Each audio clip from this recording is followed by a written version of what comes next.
नमः भगवते वासुदेवाय। आप सभी भक्तों का जीवन अमृत चैनल पर हार्दिक स्वागत है। यहाँ हम लेकर आते हैं धर्म, भक्ति और आस्था से जुड़ी प्रेरणादायक कथाएं, पर्व त्योहारों की जानकारी, पूजा विधियां और जीवन को सकारात्मक बनाने वाले संदेश।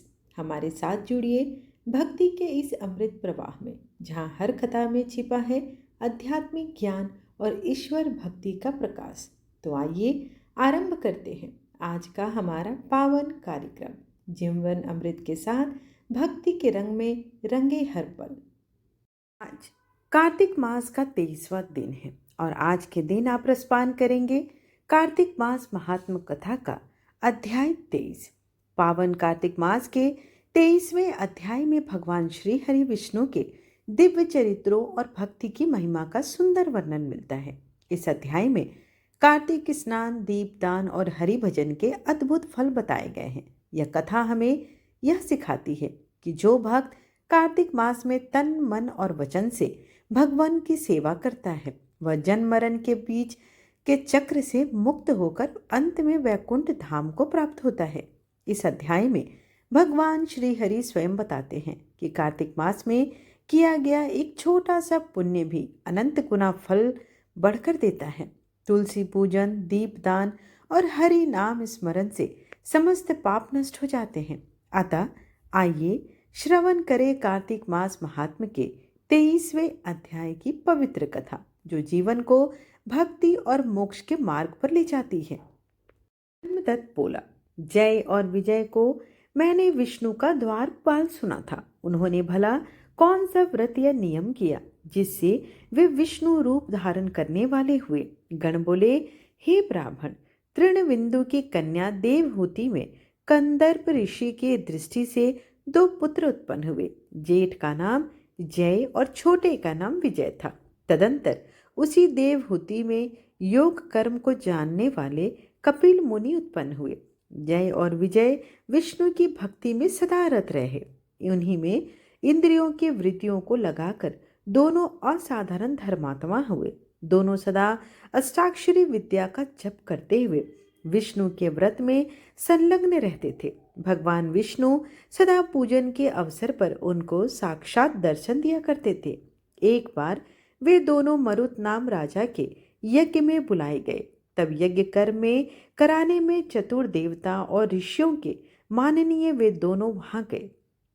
उस यज्ञ में जय ब्रह्मा और विजय याजक हुए और उस यज्ञ को संपूर्ण किया। यज्ञ के अंत का स्नान करके मरुत ने उन दोनों को बहुत सारा धन दिया और वे दोनों धन ले अपने आश्रम को पुनः आ गए। पृथक पृथक विष्णु के पूजन और भगवान प्रसन्नता के लिए उस धन को बांटने में परस्पर स्पर्धा हो गई। जय ने कहा, इस धन का समान विभाग होना चाहिए। विजय ने कहा, यह न होगा, जो जिसने पाया है वह उसका है। तब जय ने मन में क्षुब्ध होकर क्रोध से विजय को श्राप दिया कि तू पाए हुए धन को नहीं देता, इसलिए तू ग्राह हो जा। विजय ने भी उसको श्राप सुनकर जय से कहा, मद से भ्रांत होकर तुमने मुझे श्राप दिया, इससे तू भी मातंग अर्थात हाथी हो जा। तब उन दोनों ने नित्य के पूजन में भगवान से यह वृतांत कहा और उन्हीं के श्राप की निवृत्ति का वर मांगा। जय विजय बोले, आपके भक्त हम दोनों जैसे ग्राह और मातंग की योनि में जाएंगे। हे कृपा सिंधु, हम दोनों का श्राप निवृत्त कर दीजिए। श्री भगवान बोले, मेरे भक्तों का वचन दिया कभी भी झूठा नहीं जाता और मैं भी कदापि उसे अन्यथा करने को समर्थ नहीं हूँ। एक बार मैं प्रहलाद के वचन से खंबे में प्रकट हुआ और अंबर ऋष के वचन से 10 प्रकार से उत्पन्न हुआ था। अतः तुम दोनों अपने आप दिए गए इस श्राप से मेरे पद को प्राप्त हो जाओगे। ऐसा कहकर भगवान वहां से अंतर ध्यान हो गए। गण बोले, तदंतर वे दोनों गंडकी नदी के तट पर ग्राह और मातंग हुए। उस योनि में भी उन्हें जाति का स्मरण बना रहा। इसी कारण उस समय भी वे विष्णु के व्रत में स्थित रहे। एक समय वह हाथी कार्तिक पूर्णिमा के दिन गंडकी नदी में नहाने को गया। तब ग्राह ने शाप का स्मरण करके उसे पकड़ लिया। तब ग्राह द्वारा पकड़ा हुआ वह हाथी भगवान को स्मरण करने लगा। तभी शंख चक्र और गदा को धारण किए हुए विष्णु जी प्रकट हुए। तत्काल चक्र चलाकर भगवान ने उन दोनों का उद्धार किया। अपने समान रूप देकर वैकुंठ ले गए। तब से वह स्थान हरि क्षेत्र नाम से प्रसिद्ध हुआ। उसमें चक्र के स्पर्श से पाषाण भी चिन्ह युक्त हो गए। लोक में वे ही दोनों जय और विजय नाम से आज विख्यात हैं। हे ब्राह्मण, जिनके विषय में तुमने पूछा था, दोनों सदा हरि के प्यारे द्वारपाल हैं। हे धर्मज्ञ, इसलिए तुम भी सदा विष्णु के व्रत में स्थित हो मात्सर्य और दंभ छोड़कर समदृष्टि हो जाओ। तुला, मकर और मेष इन राशियों पर सूर्य के आने पर तुम सदा प्रातःकाल स्नान करने वाले हो और एकादशी के व्रत में निष्ठा रखो और तुलसी वन का पालन करो। ब्राह्मण और वैष्णवों का सदा सेवन करो। मसूर, कांजी, बैंगन इनका त्याग करो। ऐसा करने से तुम भी अंत समय में विष्णु जी के पदों को प्राप्त हो जाओगे। जन्म से किए हुए विष्णु के प्रसन्न करने वाले इस व्रत से न यज्ञ और अन्य व्रत न दान अधिक है, अर्थात यह व्रत सबसे अधिक श्रेष्ठ है। हे ब्राह्मण श्रेष्ठ, तुम धन्य हो, क्योंकि तुमने भगवान को प्रसन्न करने वाला यह व्रत किया है, जिसके आधे भाग के फल को पाने वाली कलहा हमारे द्वारा विष्णु जी की सालोकता को प्राप्त हुई। नारद जी बोले, उस धर्मदत्त से कहकर विमान में स्थित होकर वे दोनों उस कलहा समेत वैकुंठ भवन को चले गए। धर्मदत्त विश्वासी होकर उस व्रत में स्थित हुआ और देहांत के समय दोनों स्त्रियों समेत विष्णु लोक को प्राप्त हुआ। इस इतिहास का जो कोई मनुष्य सुनेगा, वह भगवान की कृपा से हरि के निकट प्राप्त करने वाली भक्ति को प्राप्त होगा। इस प्रकार कार्तिक मास महात्म कथा का 23वां अध्याय यहीं पर समाप्त हुआ। आइए अब भगवान विष्णु की चालीसा का पाठ करते हैं और समापन आरती के साथ करेंगे। विष्णु सुनिए विनय सेवक की चितलाए, कीरत कुछ वर्णन करूं दीजे ज्ञान बताए। नमो विष्णु भगवान खरारे, कष्ट नसावन अखिल बिहारी। प्रबल जगत में शक्ति तुम्हारी, त्रिभुवन फैल रही उजियारी। सुंदर रूप मनोहर सूरत, सरल स्वभाव मोहनी मूरत। तन पर पीतांबर अति सोहत, वैजयंती माला मन मोहत। शंख चक्र कर गदा विराजे, दैत्य दैत्य असुर दल भाजे। सत्य धर्म मद लोभ न काजे, काम क्रोध मद लोभ न छाजे। संत भक्त संजन मनरंजन, दनुज असुर दुष्टन दल गंजन। सुख उपजाए कष्ट सब भंजन, दोष मिटाए करत जन सज्जन। पाप काट भव सिंधु उतारन, कष्ट नाश कर भक्त उबारन। करत अनेक रूप प्रभु धारण, केवल आप भक्ति के कारण। धरनी धेनु बन तुम ही पुकारा, तब तुम रूप राम का धारा। भार उतार असुर दल मारा, रावण आदि को संहारा। आप वराह रूप बनाया, हिरण्याक्ष को मार गिराया। धर्म तस्य तन सिंधु बनाया, 14 रत्नन को निकलाया। अमिलक असुरन द्वंद मचाया, रूप मोहनी आप दिखाया। देवन को अमृत पान कराया, असुरन को छवि से बहलाया। कुर्म रूप धर सिंधु मझाया, मंदराचल गिरि तुरत उठाया। शंकर का तुम फंद छुड़ाया, भस्मासुर को रूप दिखाया। वेदन को जब असुर डुबाया, कर प्रबंध उन्हें ढूंढवाया। मोहित बनकर खलहि नचाया, उसही कर से भस्म कराया। असुर जलंधर अति बलिदाई, शंकर से उन किन्ह लड़ाई। हार पार शिव सकल बनाई, किन सत से छल खल कल जाई। सुमिरन किन तुम्हें शिवरानी, बतलाई सब विपत कहानी। तब तुम बने मुनीश्वर ज्ञानी, वृंदा की सब सूरति भुलानी।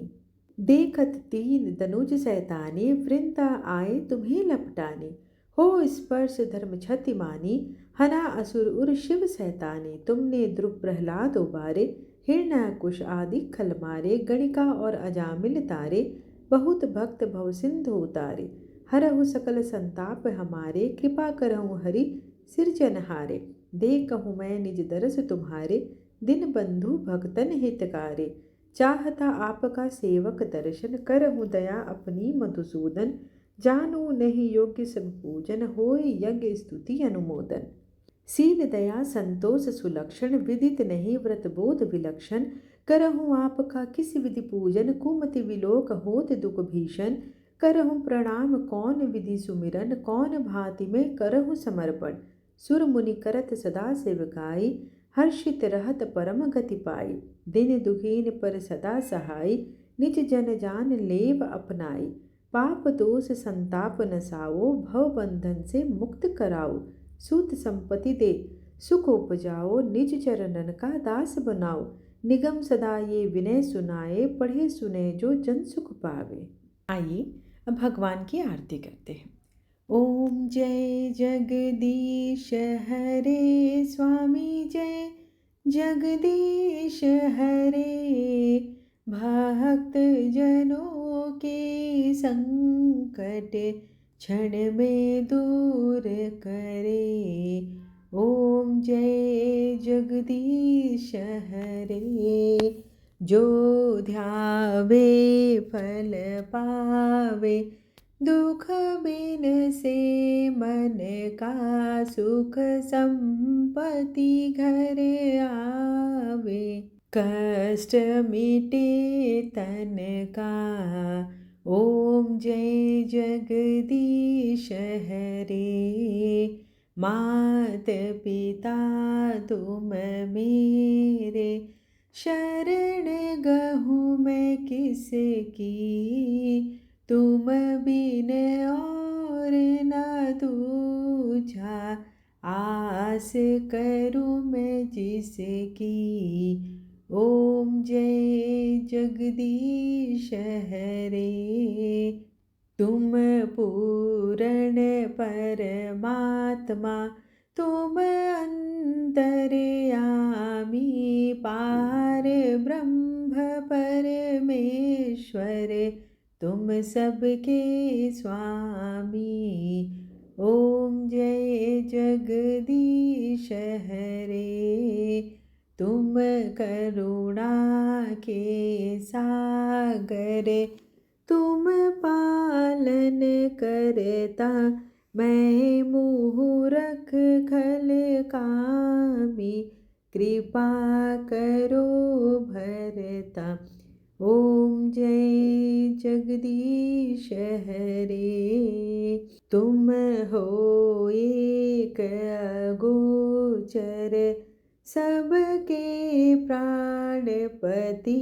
किस विधि मिलूं दया मैं, तुमको मैं कुमति। ओम जय जगदीश हरे। दिन बंधु दुख हरता, तुम ठाकुर मेरे।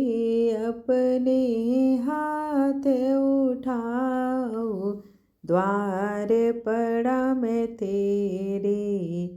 ओम जय जगदीश हरे। विषय विकार मिटाओ, पाप हरो देवा। श्रद्धा भक्ति बढ़ाओ, संतन की सेवा। ओम जय जगदीश हरे। तन मन धन और संपत्ति, सब कुछ है तेरा। तेरा तुझको अर्पण, क्या लागे मेरा। ओम जय जगदीश हरे। श्री जगदीश जी की आरती जो कोई नर गावे। कहत शिवानंद स्वामी, मन वांछित फल पावे। ओम जय जगदीश हरे। त्वमेव माता च पिता त्वमेव, त्वमेव बन्धु च सखा त्वमेव। त्वमेव विद्या द्रविणं त्वमेव, त्वमेव सर्वं मम देव देव। आरतीम समर्पयामि विष्णु देवताय नमो नमः। आशा करती हूँ कि आपको आज की कथा और आरती पसंद आई हो। वीडियो पसंद आए तो चैनल को लाइक शेयर एंड सब्सक्राइब करना बिल्कुल ना भूलें। धन्यवाद।